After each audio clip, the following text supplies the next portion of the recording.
Inamin ni Vice President Sara Duterte na masama ang kanyang loob dahil sa panggigipit na ginagawa ng mababang kapulungan ng Kongreso sa mga executive ng Office of the Vice President.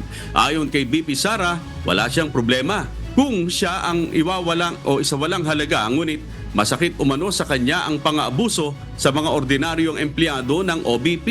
Sinuportahan anya nito ang mga OBP staff na nasa pagdinig at ipinaliwanag ang travel orders ng kanyang mga tauhan.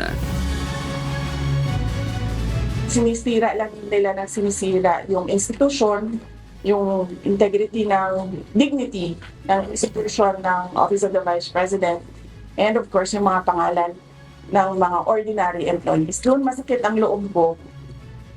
Kasi mga ordinary employees lang ito sila. I mean, sa akin, wala namang problema na sirain niyo ang pangalan ko. Kasi nung pumasok ako sa politika, expected naman na talaga yun na, di ba? Sa politika, siraan talaga yon. Sisirain mo ang kalaban mo para magmukha kang malinis, magmukha kang mabait. Ganun ang usual na strategy.